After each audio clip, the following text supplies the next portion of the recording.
Halo pemirsa, apa kabar Anda hari ini? Senang sekali saya Raden Mardias dapat kembali menemani Anda dalam sebuah program talkshow yang syarat informasi inspiratif untuk Anda dan juga keluarga. Inilah Bincang Sehati.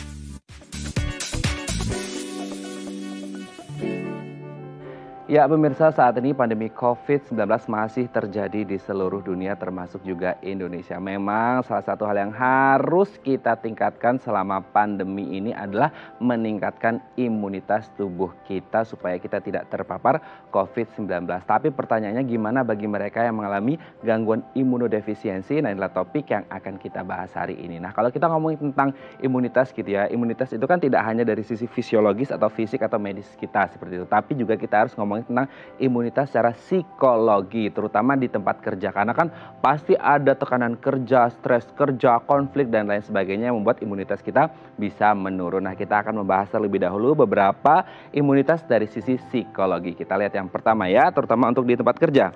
Yang pertama adalah awali dengan kepercayaan. Memang kalau kita ngomongin kerja, ini kan kita berbicara tentang teamwork gitu ya, kerja tim, kerja bareng. Jadi kalau kita tidak ada rasa kepercayaan, rasa percaya dengan satu tim dengan yang lainnya, ini akan susah gitu. Dan ini akan berpengaruh pada imunitas psikologi kita. Gimana? Coba bayangin kalau kita mau kerja bareng sama teman-teman kita gitu, tapi kita nggak ada yang percaya-percayaan. Nah akhirnya apa? Ini bisa pengaruh ke pikiran dan bisa pengaruh ke imunitas psikologi kita. Oke, kita lanjut yang poin kedua. Lihat konflik secara objektif. Terkadang kita melihat sebuah konflik gitu ya, kita memandangnya selalu dari sisi kitanya aja, subjektif gitu ya, atau juga kita melihatnya secara personal. Padahal kalau kita ngomongin konflik gitu ya, apalagi di tempat kerja, kita harus melihatnya secara objektif. Apa sih yang menjadi dasar dari konflik yang terjadi? Kita coba runut ke belakang, flashback, terus kemudian kita melihatnya secara objektif supaya kita bisa menemukan solusi dari konflik yang terjadi. Oke, kita lihat poin yang ketiga. Perkuat komitmen. Memang kalau yang namanya kerja ini menjadi sangat penting kalau kita ngomongin tentang komitmen gitu ya. Karena komitmen ini menjadi dasar ketika kita mau melakukan suatu pekerjaan. Kita nggak akan berhasil, kita nggak akan sukses dalam melakukan pekerjaan apapun kalau kita nggak punya komitmen gitu ya. Makanya komitmen ini menjadi sangat penting untuk meningkatkan imunitas psikologi kita. Oke, kita lanjut poin yang keempat. Bertanggung jawab ini juga menjadi sangat penting apalagi kalau kita ngomongin deadline gitu ya. Memang kalau deadline yang menumpuk gitu ya, ini bisa membuat kita stres, imunitas psikologi kita menurun gitu ya. Tapi yang namanya bertanggung jawab, ketika kita bisa bertanggung jawab dan menyelesaikan satu pekerjaan tertentu, ini bisa membuat kita menjadi lebih lega dan bahagia dan ini bisa berpengaruh ke imunitas psikologi kita. Kita lihat poin yang terakhir. Fokus pada tujuan, setting the goals, set the goals. Nah ini menjadi sangat penting ketika kita punya satu tujuan yang jelas, kita mau ke sana atau kita mau ke sana gitu ya. Ketika tujuan itu tercapai, ada kepuasan tersendiri yang membuat kita atau membuat imunitas tubuh kita, imunitas psikologi kita menjadi lebih baik. Oke, itu dia tadi beberapa imunitas psikologi dan kami akan membahasnya sesaat lagi. Tetap bersama kami di Bincang Sehati.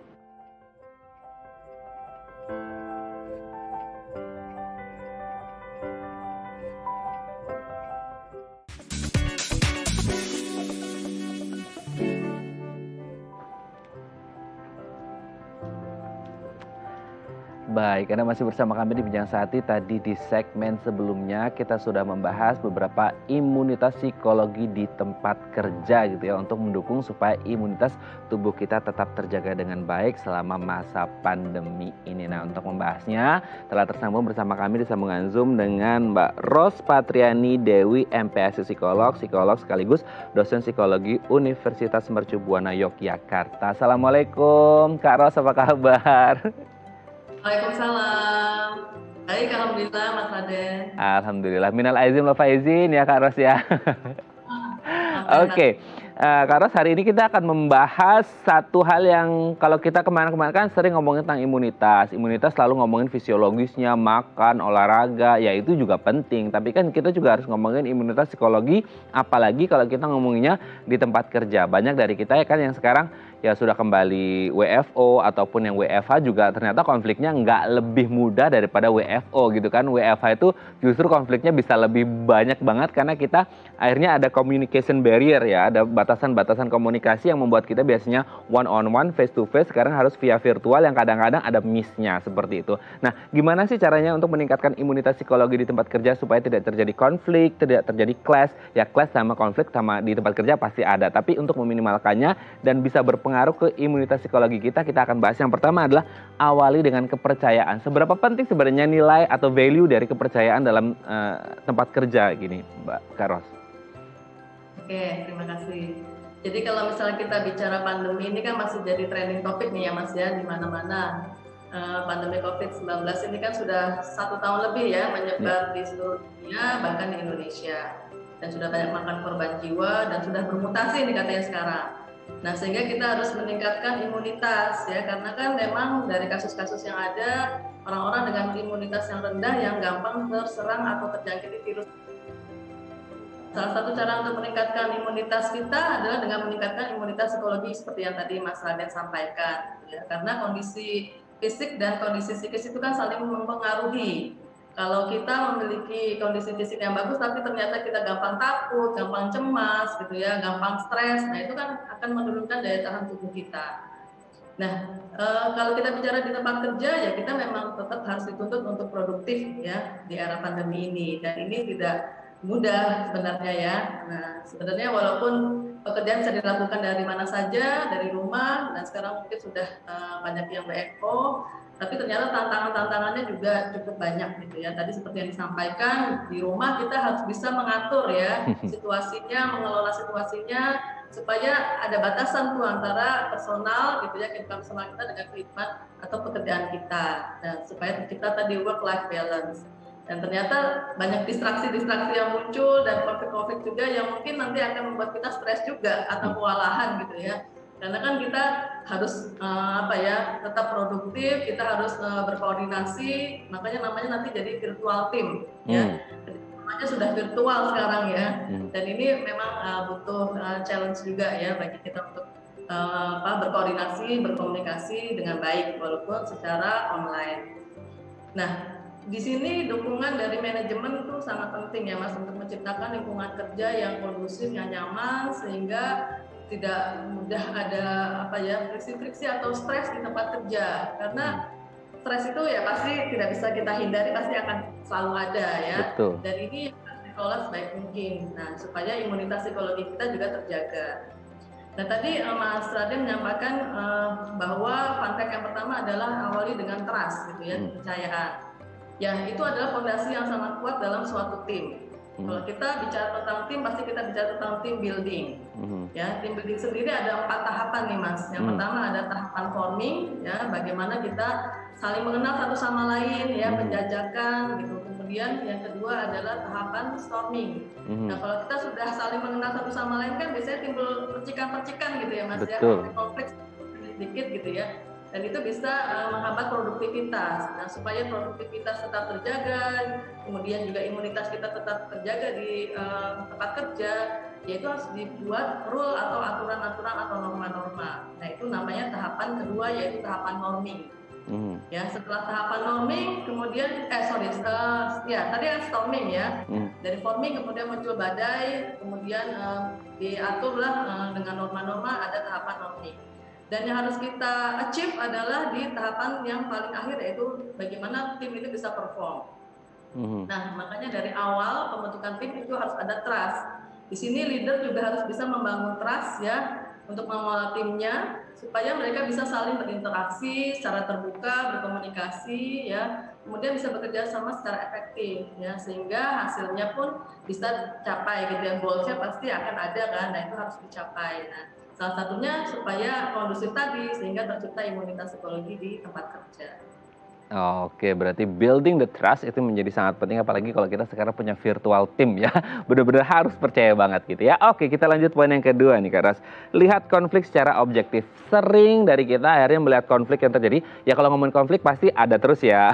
Tadi juga Kak Ras juga sempat sebut. Tapi kan kadang-kadang ada orang yang bisa melihat konflik ini secara objektif, ada yang subjektif, ada yang lebih parah lagi secara personal. Karena mungkin udah personal konflik gitu ya, konflik of interest dari masing-masing personal. Nah, bagaimana sih pentingnya kita melihat konflik di tempat kerja ini secara objektif, Kak Ros? Oke. Sebenarnya konflik itu memang hampir semua orang inginnya menghindari konflik gitu ya, supaya tidak ada keributan-keributan. Tapi sebenarnya konflik kalau dilihat dari tipenya ada 2. Ya, konflik yang sifatnya fungsional atau membangun atau sehat gitu ya. dan konflik yang sifatnya disfungsional atau yang merusak atau menghambat produktivitas tim. Nah, kita harus bisa melihat konflik itu secara objektif, ya. Walaupun konflik itu sifatnya disfungsional, nah bagaimana kita mengelola konflik tersebut? Nah, tadi kan di tahapan storming, gitu ya, sudah ada konflik-konflik, badai-badai. Nah, kalau misalnya kita sudah saling mengenal dan percaya satu sama lain, kita harus bisa bersikap dewasa.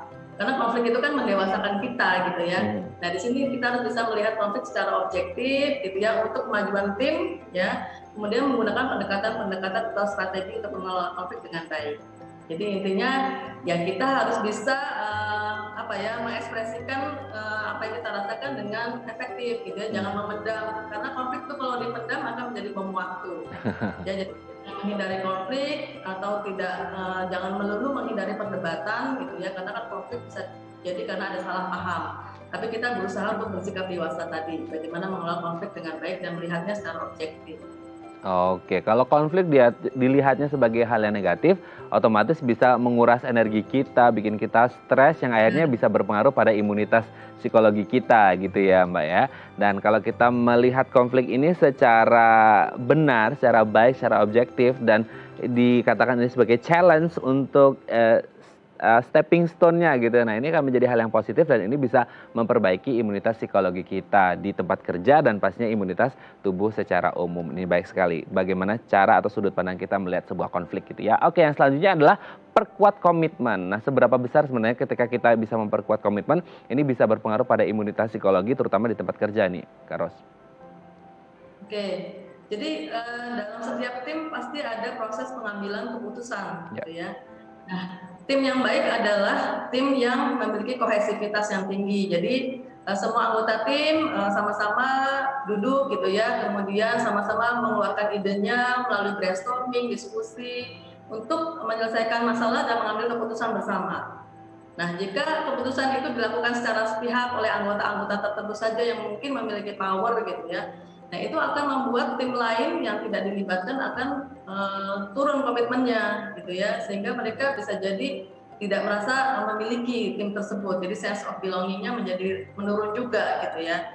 Nah, di sini sekali lagi bagaimana leader itu juga mengambil peran ya supaya bisa mengambil keputusan atau melibatkan anggota tim untuk sama-sama merumuskan ya apa sih kira-kira solusinya atau keputusan yang akan diambil untuk tujuan atau goals yang ingin dicapai tersebut. Jadi penting untuk melibatkan anggota tim karena mungkin mereka akan merasa dihargai gitu ya, karena tim itu kan milik bersama bukan oleh beberapa pihak saja. Jadi penting sekali untuk memperkuat komitmen di antara anggota tim. Nah itu ya, jadi memang menjadi base banget, menjadi dasar banget untuk memperkuat komitmen. Karena kalau nggak ada komitmen ya susah juga kerjanya gitu ya. Nah oke, setelah memperkuat komitmen selanjutnya adalah bertanggung jawab. Karena kayaknya nggak mungkin bertanggung jawab kalau nggak punya komitmen gitu ya Mbak ya. Nah bagaimana poin dari bertanggung jawab ini sendiri kaitannya dengan imunitas psikologi di tempat kerja ini, Kak Ros?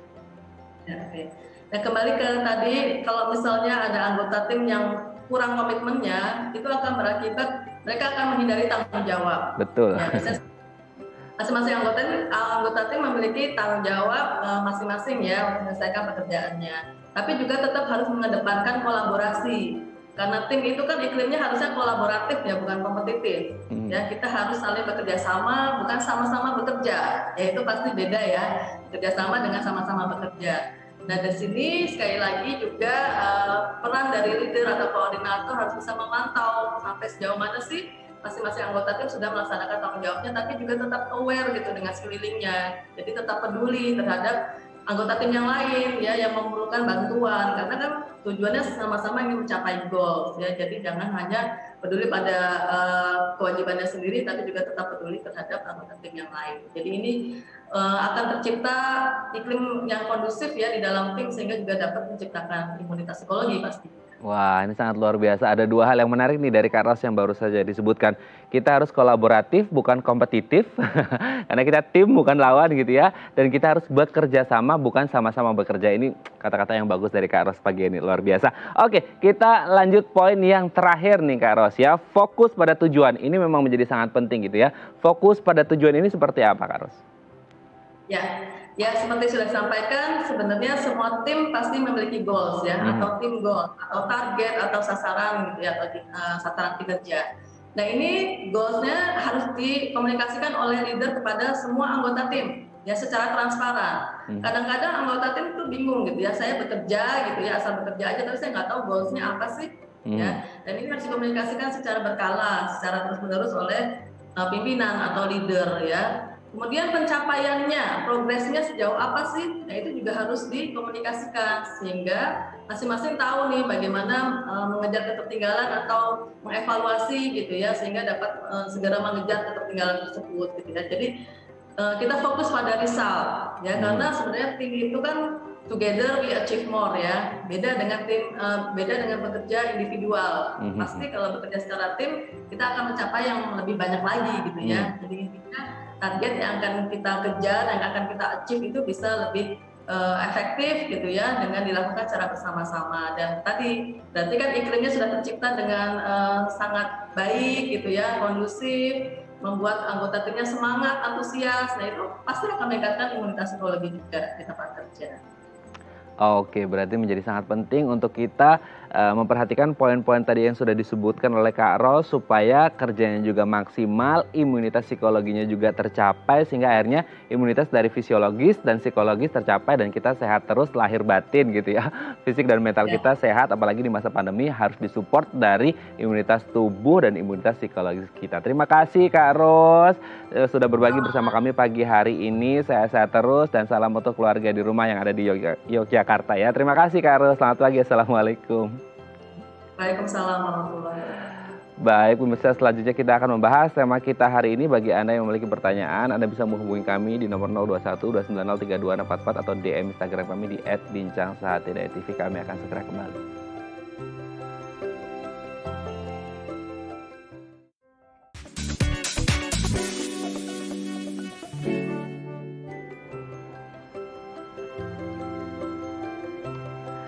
Baik, Anda masih bersama kami di Bincang Sehati dan kita masih membahas tema kita hari ini, gangguan imunodefisiensi ya. Kalau kita ngomongin tentang imunitas di masa pandemi ini menjadi sangat penting. Tapi gimana ceritanya atau nasibnya bagi mereka yang mengalami gangguan imunodefisiensi? Nah, bagi Anda yang memiliki pertanyaan seputar tema kita hari ini, Anda bisa menghubungi kami di nomor 021 290 3244 atau DM Instagram kami di @bincangsahat.tv.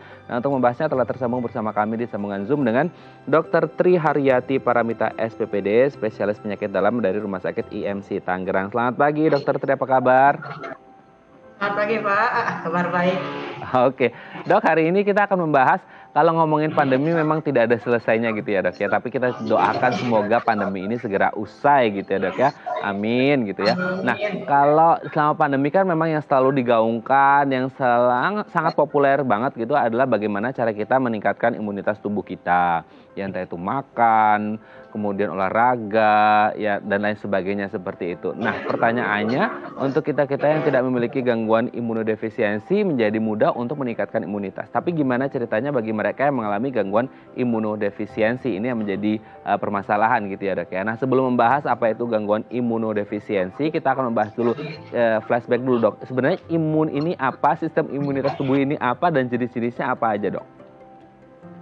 Ya, jadi sistem imunitas itu sendiri ya, itu kayak seperti serangkaian molekul jaringan atau sel yang fungsinya itu adalah untuk membuat kita tahan terhadap infeksi.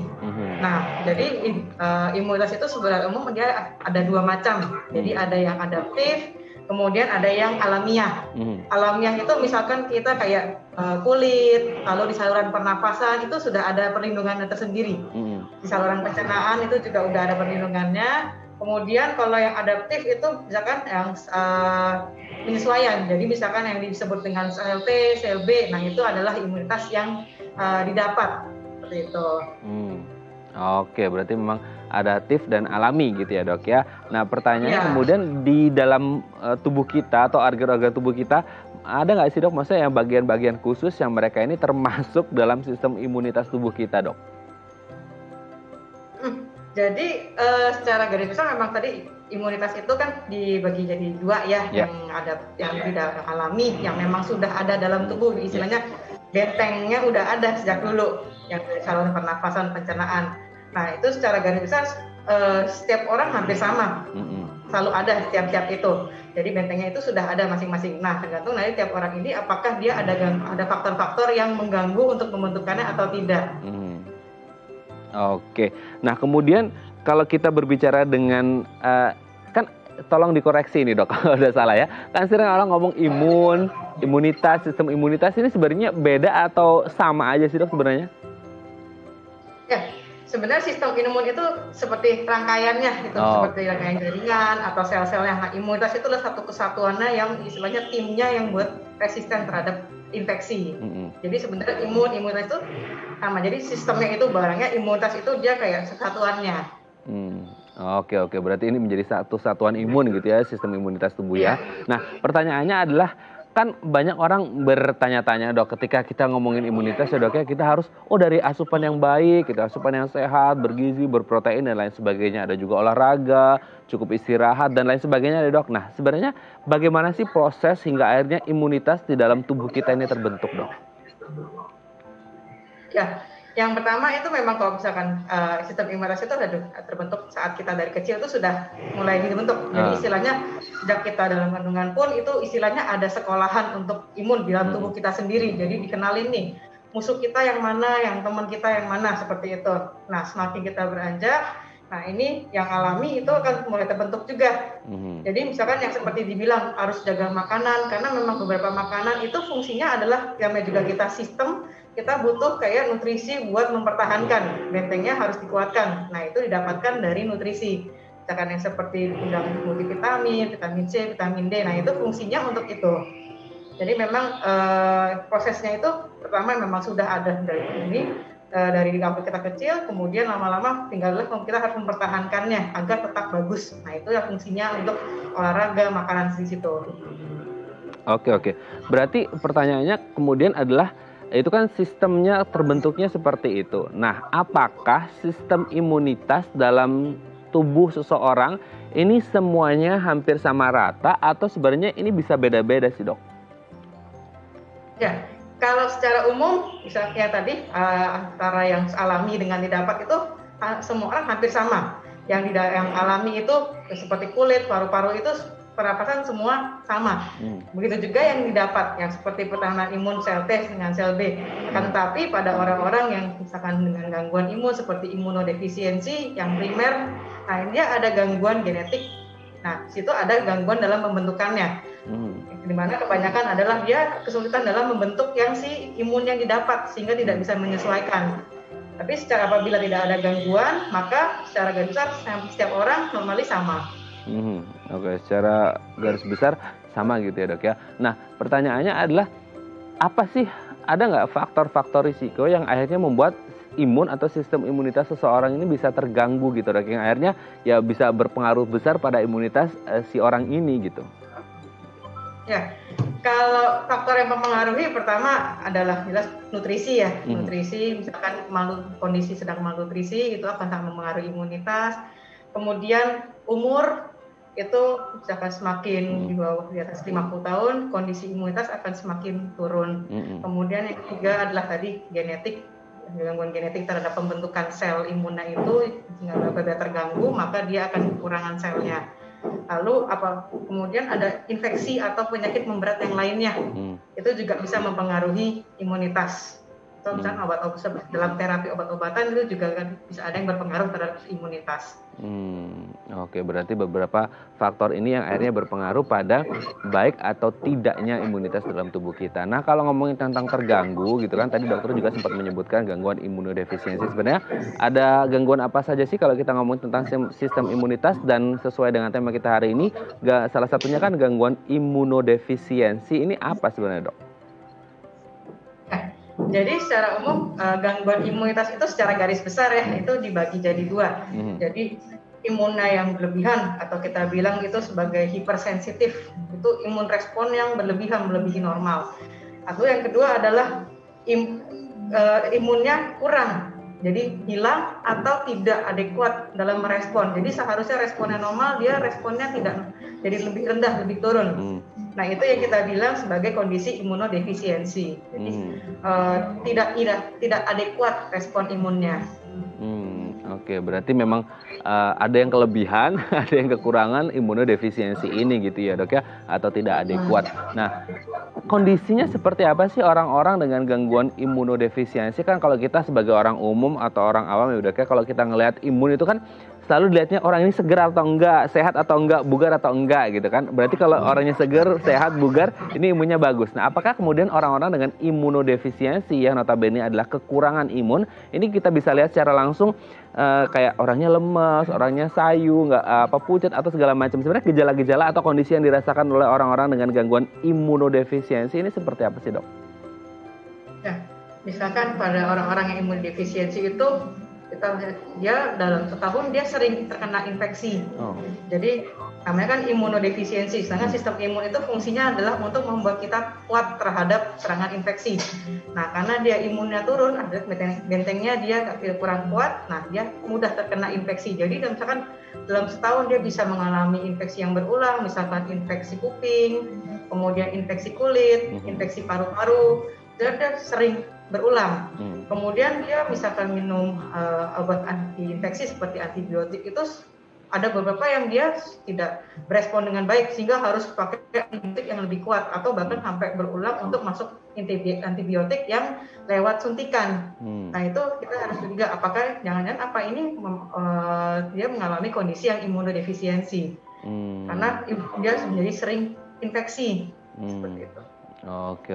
Berarti memang ini bisa ditandai dengan beberapa kali dalam setahun ada beberapa penyakit infeksi yang dialami. Ini menjadi salah satu hal kalau ini indikasinya adalah gangguan imunodefisiensi gitu ya dok ya. Oke dok, nanti kita akan membahas di segmen selanjutnya gimana cara mendiagnosis dan pengobatan yang pas untuk mereka yang mengalami gangguan imunodefisiensi ini seperti apa. Tapi nanti setelah break ya dok ya. Baik pemirsa, bagi Anda yang memiliki pertanyaan seputar tema kita hari ini, Anda bisa menghubungi kami di nomor 021 290 32644 atau DM Instagram kami di @bincang_sehati.tv. Kami akan segera kembali.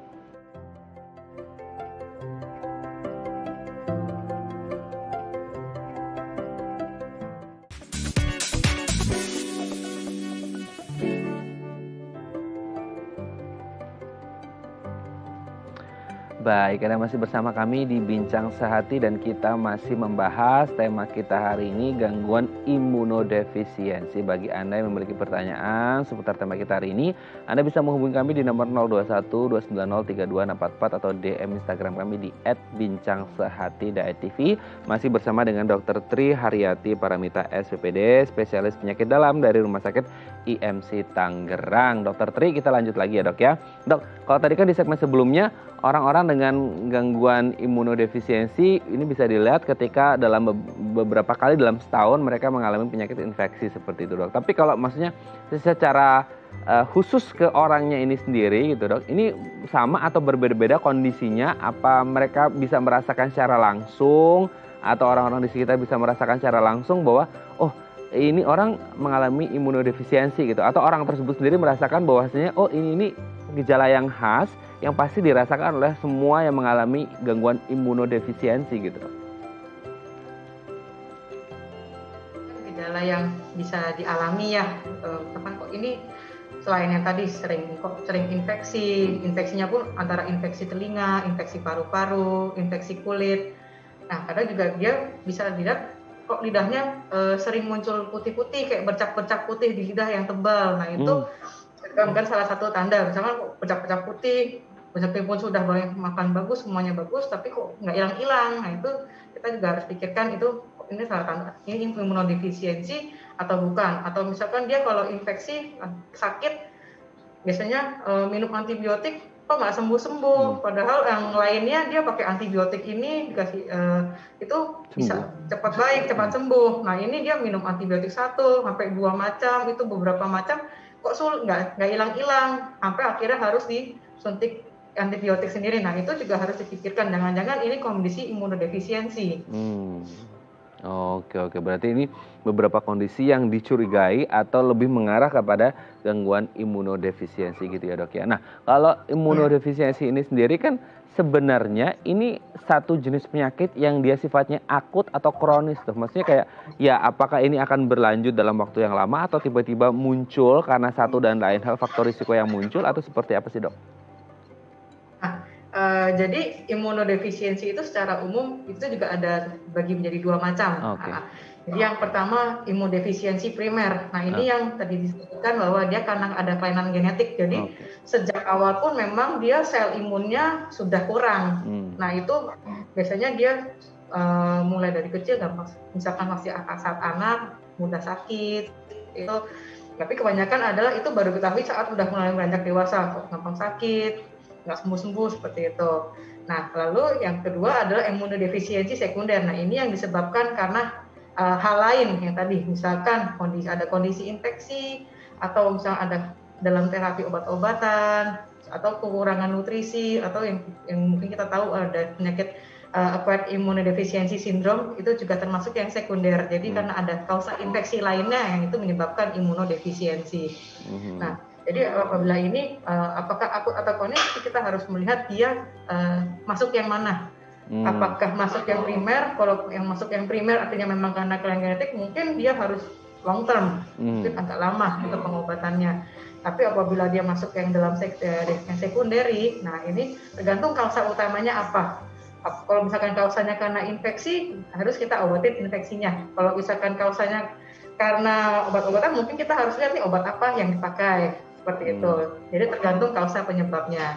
Oke, berarti kita harus lihat penyebabnya seperti apa gitu ya dok ya. Tapi berarti ini apakah kemudian, tolong koreksi kalau salah dok, kalau berarti imunodefisiensi yang primer ini tidak bisa disembuhkan atau dicegah atau dihindari, atau kalau yang sekunder ini juga bisa dicegah atau dihindari gitu berarti ya dok ya? Jadi kalau imunodefisiensi yang primer itu istilahnya pengobatannya itu memang ini masih dalam perkembangan istilahnya ya. Jadi karena dia ada kekurangan di sana, maka obatnya adalah ditambahkan imun yang kurang. Jadi tergantung misalkan yang kurang sel yang mana, misalkan sel T atau sel B, mungkin baru harus ditambahkan. Akan tetapi ini masih dalam perkembangan istilahnya untuk efektivitas juga. Atau sampai diperlukan seperti terapi gene terapi. Cuma ini memang kita masih dalam perkembangan ya untuk yang primer. Nah, untuk yang sekunder misalkan infeksi ya, kita harus mencegah jangan sampai terkena infeksi. Misalkan kita dalam kondisi sudah ada penyakit yang pemberat. Nah, jadi usahakan adalah penyakit yang pemberat yang dimiliki itu selalu terjaga kondisinya, jangan sampai tidak terkontrol. Apabila misalkan ada penyakit gula atau penyakit ginjal, nah usahakan ini harus selalu terkontrol, jangan sampai tidak terkontrol kemudian jatuh dalam kondisi infeksi. Atau misalkan dalam obat-obatan, terapi obat-obatan, obat mana yang ini apakah memang harus dipertimbangkan, mana yang dilanjutkan, mana yang tidak, seperti itu. Lalu dievaluasi lagi. Oke, berarti kalau primer ini memang long term, genetik dari lahir gitu ya. Kalau sekunder ya sebisa mungkin ini bisa dicegah gitu ya, dari faktor-faktor risiko yang mungkin bisa menjadi pemicunya. Oke dok, nanti kita akan lanjut lagi. Sebelumnya ini ada DM Instagram dari pemirsa Bincang Sehatnya, aku bacakan ya dok ya. Ini dari @Cynthia_Rinjani. Apa seseorang yang susah makan sayur dan buah nantinya akan memiliki sistem imun yang kurang baik dok? Solusinya gimana ya? Wah, ini kayaknya banyak dari kita, terutama mungkin anak-anak gitu ya dok ya, kalau ngomongin tentang makan sayur sama buah ini susah banget, padahal kan sebenarnya enak gitu ya. Nah, sebenarnya apakah orang dengan susah makan sayur dan buah ini bisa berpengaruh pada sistem imunnya nanti ketika mungkin besar dok, dan solusinya apa gitu? Ya, karena sayur dan buah itu tinggi untuk vitamin ya, mostly vitamin C, kemudian beberapa ada yang mengandung vitamin D, lalu ada juga kandungan yang seperti selenium dan zinc, itu juga fungsinya adalah untuk mempertahankan si imunitas itu. Nah, apabila sulit ya istilahnya kita untuk makan sayur-sayuran dan buah-buahan, memang yang paling bagus tetap adalah kita makan dari yang alaminya, sumber alaminya. Betul. Jadi harus kalau bisa tetap diusahakan untuk tetap dikonsumsi. Tapi kalau misalkan memang nggak mau sama sekali, ibaratnya ya mungkin baru dipertimbangkan untuk penggunaan suplementasi seperti itu. Cuma kan lebih baik adalah tetap yang sumber alaminya. Oke, berarti memang tetap harus dari sumber alaminya gimana pun caranya, pokoknya harus bisa makan. Karena kalau kita ngomong tentang imun nggak ada tawar-menawar ya dok ya, tetap kita harus yang menjaga, tidak tiba-tiba celing imunitas tubuhnya baik, tidak bisa gitu ya. Semoga ini bisa menjawab pertanyaan dari Ibu Cynthia. Terima kasih sudah menghubungi kami. Dok, kita lanjut lagi dok. Nah, gimana sih caranya untuk kemudian ada nggak pemeriksaan gitu kan ya?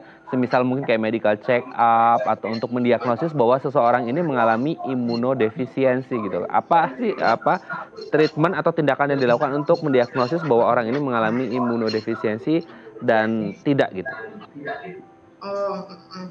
Yang pertama, kalau untuk pemeriksaan secara khusus mungkin itu lebih ke dalaman ya.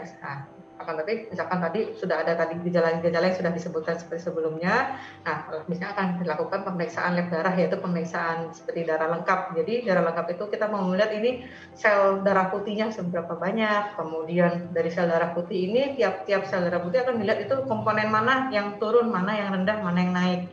Seperti itu. Nah, apabila memang dari hasil pemeriksaan sel darah lengkap itu memang ada yang menunjukkan bahwa ini ada komponen yang turun, misalkan seperti limfosit. Nah, akan kita cari tahu ini misalkan limfosit turun, limfosit yang mana yang turun, apakah si sel T atau si sel B. Nah, itu akan pemeriksaan lanjutan seperti flow cytometry, nah yang membuat melihat lagi sel B yang mana sebenarnya.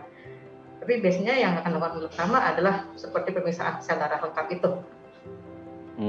Oke dok. Nah, kalaupun akhirnya terdiagnosis gitu ya dok ya, terdiagnosis bahwa orang ini mengalami imunodefisiensi sebenarnya, nah tapi juga kita harus melihat ya tadi apakah yang primer atau juga yang sekunder gitu. Nah sebenarnya apa yang harus dilakukan ketika orang sudah baru saja didiagnosis mengalami imunodefisiensi dok? Jadi misalkan sudah diketahui dia kondisinya imunodefisiensi ya. Nah, jadi yang pertama adalah tetap harus pencegahan terhadap infeksi.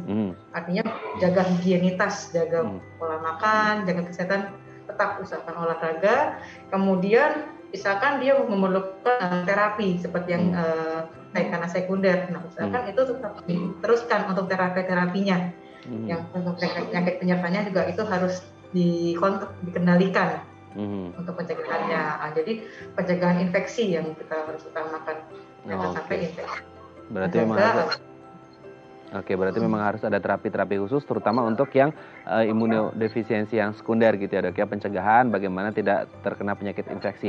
Nah itu kan dari sisi pengobatannya dok, untuk terapi-terapi khusus yang harus dilakukan gitu. Nah pertanyaannya, kalau orang mengalami gangguan imunodefisiensi, apalagi untuk mereka yang rentan kena penyakit gitu ya dok ya, sebenarnya ada nggak sih penyakit-penyakit khusus yang biasanya sering terjadi pada mereka-mereka yang mengalami gangguan imunodefisiensi gitu kan? Kalau tadi kan dokter menyebut orang dengan gangguan imunodefisiensi dengan penyakit penyerta. Nah, apakah penyakit penyerta ini akan selalu ada pada orang-orang dengan gangguan imunodefisiensi, atau sebenarnya ketika orang didiagnosis dari kecil gitu ya, ini mengalami gangguan imunodefisiensi, nah ini harus diwanti-wanti supaya menjadi tindakan preventif, karena ini beberapa penyakit ini bisa saja terjadi pada mereka yang mengalami gangguan imunodefisiensi. Kalaupun ada, penyakit-penyakitnya apa saja dok? Jadi penyakit yang rentan ya pada yang orang dengan imunodefisiensi ya itu tadi yang paling kita takut adalah infeksi yang paling utama.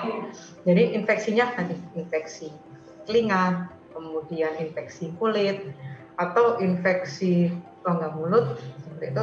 Lalu yang inilah infeksi paru-paru.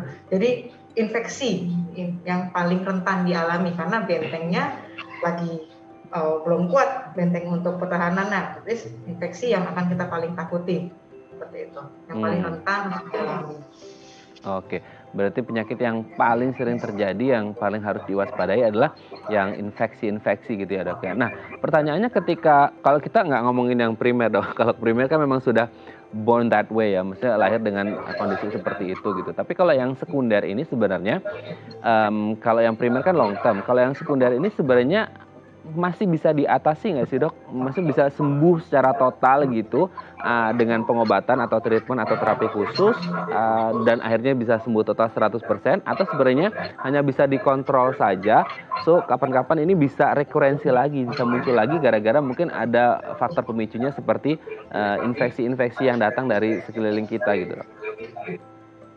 Jadi kalau yang sekunder tadi tergantung dari penyebabnya. Misalkan penyebabnya adalah karena dia awalnya malnutrisi. Nah mungkin apabila kita support nutrisinya, kita kejar ya, misalkan dengan sampai dia malnutrisi, mungkin dia akan bisa restore, bisa kembali baik yang untuk malnutrisinya. Asalkan kalau sudah membaik dijaga agar jangan sampai turun lagi. Jadi harus tetap nutrisi tetap terjaga. Lalu kemudian kedua adalah misalkan karena ada infeksi yang lain, lalu atasi infeksinya. Apabila infeksi itu sudah teratasi, jaga adalah jangan sampai terkena infeksinya. Jadi sudah kembali ke awal, kondisi imunnya sudah naik lagi karena infeksinya sudah hilang. Lalu apabila misalkan pada kondisi yang pada berita yang acquired immunodeficiency syndrome ya, itu adalah dijaga kan beberapa ada dengan menggunakan terapi antivirus. Nah itu mungkin harus tetap menggunakan terapi antivirusnya. Dan jangan sampai mungkin dengan selama terapi antivirus dirasa mungkin kondisi agak mulai membaik, infeksi sudah jarang, dengan terjaga tubuh bagus, kemudian di stop terapinya itu jangan. Jadi tetap harus dilanjutkan terapi antivirusnya. Jadi apabila sudah penyakit penyerta, jaga penyakit penyertanya jangan sampai kambuh agar tidak terkena imunodefisiensinya. Oke, baik dok. Tadi kan dokter juga menyebut bahwasanya ini yang primer, ini yang sekunder gitu. Dan nanti mungkin di segmen selanjutnya kita akan membahas beberapa tips yang bisa kita lakukan untuk mencegah terjadinya gangguan imunodefisiensi yang sekunder gitu ya dok ya. Apa-apa saja yang harus dicegah, salah satunya mungkin penyakit-penyakit yang berasal dari infeksi gitu ya dok ya. Nanti akan kita bahas di segmen selanjutnya. Baik pemirsa, bagi Anda yang memiliki pertanyaan seputar tema kita hari ini, Anda bisa menghubungi kami di nomor 021 290 32644 atau DM Instagram kami di @bincangsaat.tv. Kami akan segera kembali.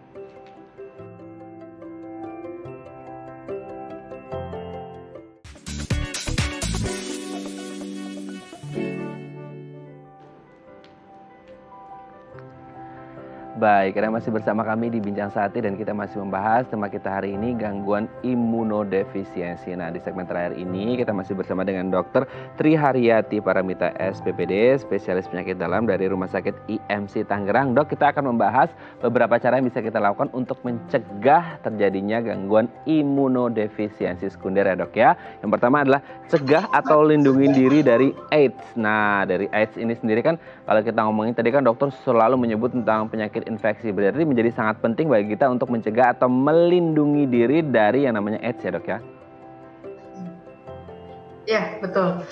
Jadi penyakit AIDS ini kan memang penyakit yang istilahnya bisa dicegah, itu adalah penyakit yang menular. Jadi itu harus dijaga agar jangan sampai terkena, dan faktor-faktor perilaku yang meningkatkan untuk resiko terkena itu baiknya adalah dilakukan, misalkan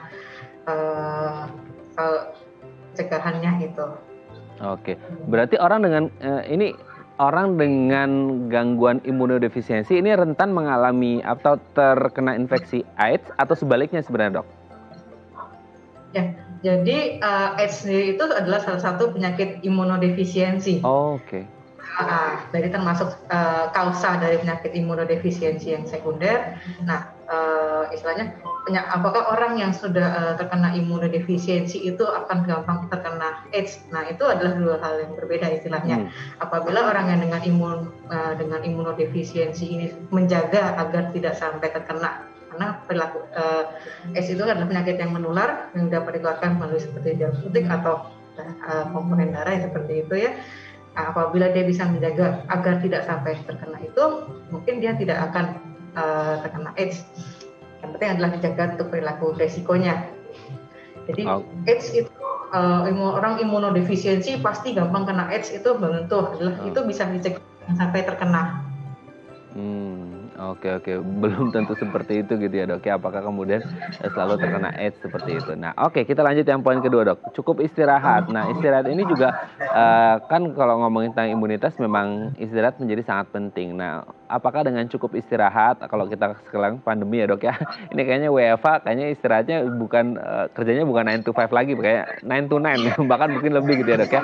Nah apakah kemudian istirahat ini menjadi sangat penting juga dok untuk mereka-mereka yang mengalami gangguan imunodefisiensi atau mencegah gitu dok? Ya, istirahat sangat penting untuk menjaga kondisi agar tidak turun imunitas dan bisa memperbaiki kondisi imunodefisiensi. Karena sebenarnya saat kita istirahat itu saat untuk tubuh restart lah istilahnya, untuk mengembalikan semua setelah dia proses seharian dia reset ulang. Jadi istirahat ini sangat penting. Sangat penting ya, jadi jangan aduh nih dok kerjanya lagi deadline nih gini-gini. Boleh deadline tapi tetap juga harus mentingin kesehatan juga. Nanti kalau imunnya ngedrop kan jadi bahaya juga gitu ya dok ya. Oke, kita lanjut yang ketiga, jaga jarak dari orang sakit. Nah karena mungkin faktornya adalah untuk penyakit-penyakit infeksi atau menular ini menjadi sangat penting untuk jaga jarak. Kayak pandemi sekarang juga jaga jarak, tidak hanya ke orang sakit, ke orang biasa juga tetap jaga jarak gitu ya dok ya. Iya. Untuk jaga jarak dari orang sakit itu memang sebaiknya tetapi aplikasikan. Istilahnya kita menjaga, karena kan orang sakit bukan dalam kondisi infeksi agar jangan sampai kita tertular seperti itu. Jadi apalagi terutama saat dalam kondisi pandemi ini adalah tetap kita harus menerapkan protokol agar mengurangi risiko dari penularan. Oke ya, pokoknya prokesnya tetap harus dijaga. Sama orang biasa aja kita jaga jarak, apalagi sama orang sakit bukan apa-apa untuk menghindari terjadinya infeksi atau penularan penyakit tertentu, apalagi mereka-mereka yang mengalami gangguan imunodefisiensi gitu ya dok ya. Oke lanjut, jaga asupan bergizi juga penting ya dok ya untuk kemudian makan-makan makanan sehat, apalagi kalau sekarang ya pandemi banyak online akhirnya makan-makan junk food gitu. Nah asupan bergizi penting dok. Ya ini juga sangat penting untuk makan makanan yang bergizi karena memang sumber alami itu dari makanan yang bergizi. Jadi sebenarnya vitamin C, vitamin itu kita bisa dapatkan dari makanan. Jadi sangat bagus bila tetap kita harus menjaga makanan yang bergizi. Jangan junk food seperti itu, junk food karena lebih tinggi ke lemak dan kandungan natrium ya itu akan lebih bahaya. Lebih baik yang alami yang bergizi itu. Oke, kalau dikombinasikan dengan suplemen multivitamin itu masih boleh nggak sih dok? Kalau apabila memang kita dalam kondisi misalkan kesulitan dalam memenuhi dengan asupan alami ya, jangan percaya dan buah, suplementasi itu juga bisa boleh membantu. Boleh membantu ya. Oke, untuk orang-orang ya, yang terakhir adalah rutin konsultasi ke dokter. Untuk mereka yang punya riwayat gangguan imunodefisiensi penting untuk rutin konsultasi ke dokter ya dok. Iya, baiknya apabila ini tetap berkonsultasi apabila ada sesuatu. Oke, pokoknya tetap harus disiplin gitu ya. Baik, terima kasih Dokter Tri sudah bergabung bersama kami pagi hari ini di Bincang Sehati. Kita doakan semoga kita sehat-sehat terus, pandemi segera usai gitu ya dok ya, supaya kita kembali bahagia lagi seperti dulu lagi gitu ya. Baik, terima kasih Dokter Tri Haryati Paramita SPPD, spesialis penyakit dalam dari Rumah Sakit IMC Tangerang sudah berbagi. Sehat-sehat terus dok, salam untuk keluarga di rumah dan teman-teman di Rumah Sakit IMC Tangerang. Selamat pagi Dokter Tri. Selamat pagi, terima kasih banyak. Terima kasih kembali. Baik pemirsa, bagi Anda yang memiliki kritik dan saran, Anda bisa menghubungi kami di nomor 0889 8100 5000 atau Anda bisa follow media sosial kami di @bincangsehati.tv. Saya Radha Madlias pamit, sampai jumpa dan selamat beraktivitas.